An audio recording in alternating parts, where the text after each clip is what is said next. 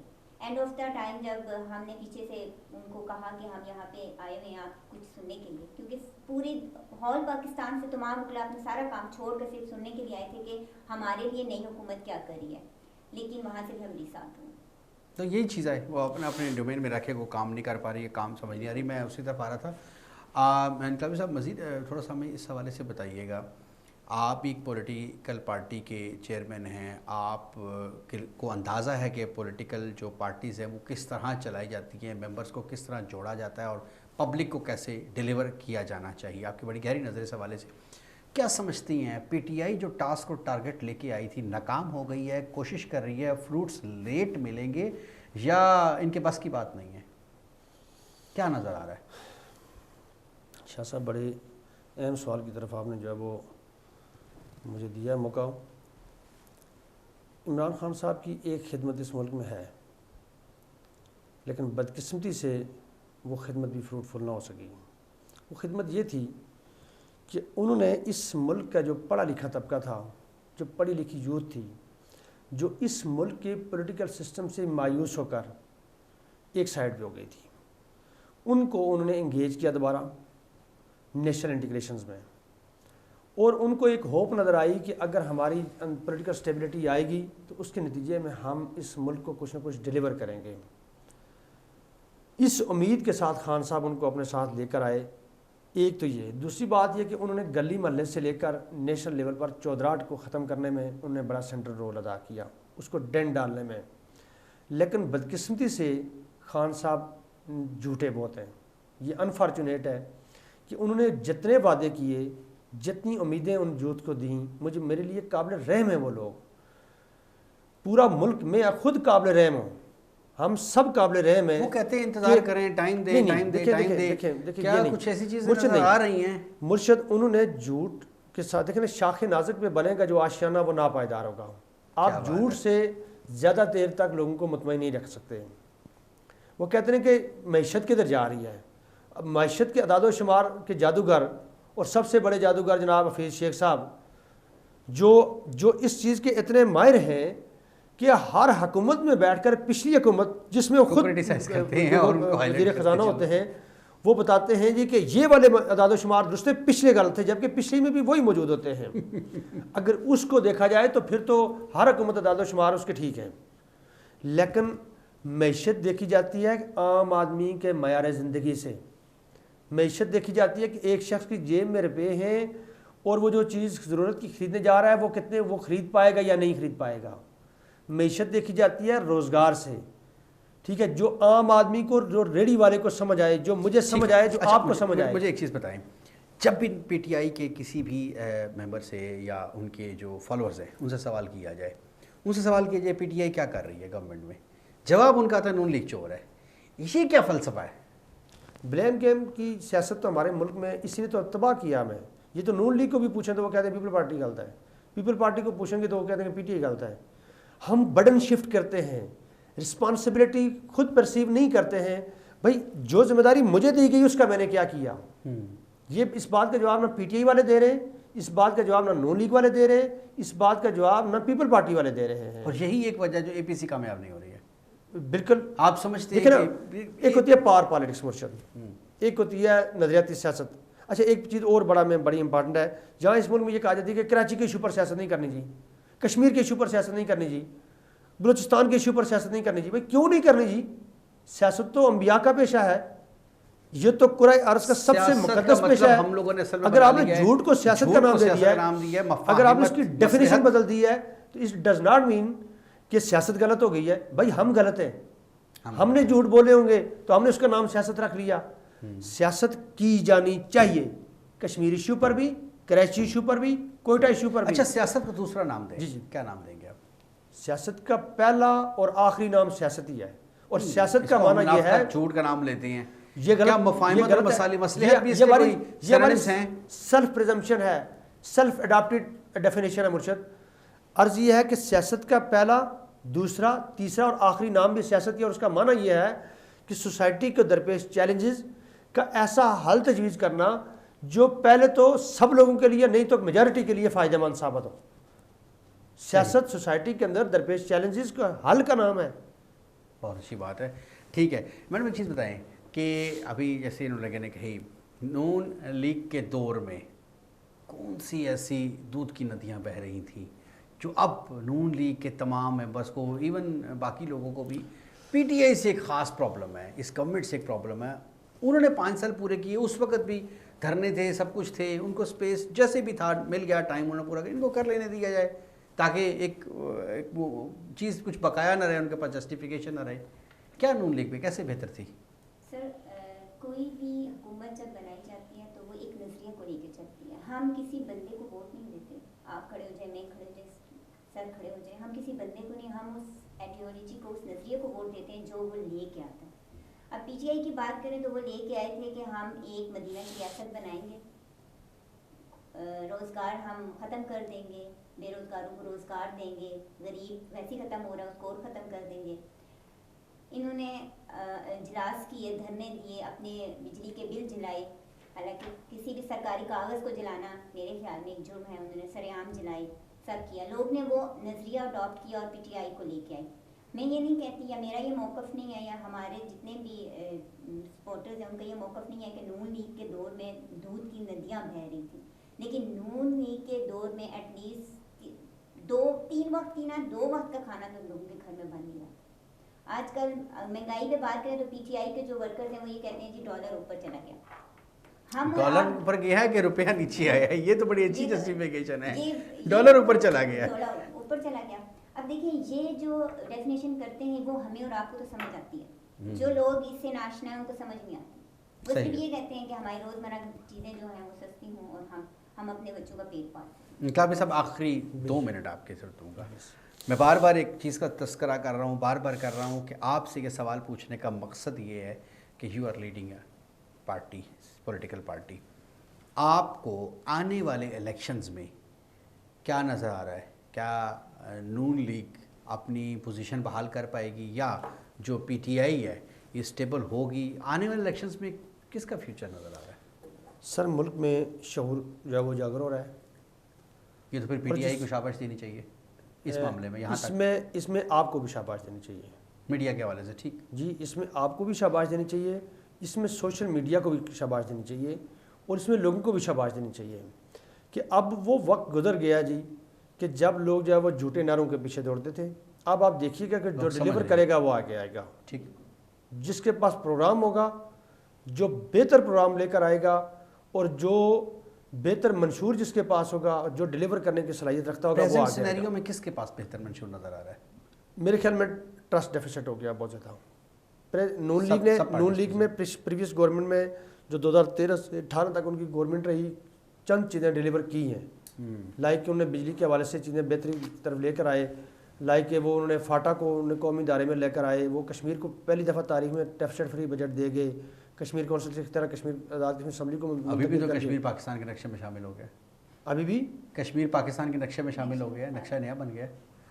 چلو یہ اس پر انشاءاللہ الگ سے پروگرام میں بات کریں گے تفصیل سے۔ صحیح، تو یہ چند چیزیں انہوں نے کی ہیں، لیکن آئندہ جو ہے وہ سینیریو میں نہیں دیکھتا ان کا کوئی مستقبل، نہ پی ٹی آئی سمیت میں ان کا کوئی مستقبل نہیں دیکھ رہا ہوں۔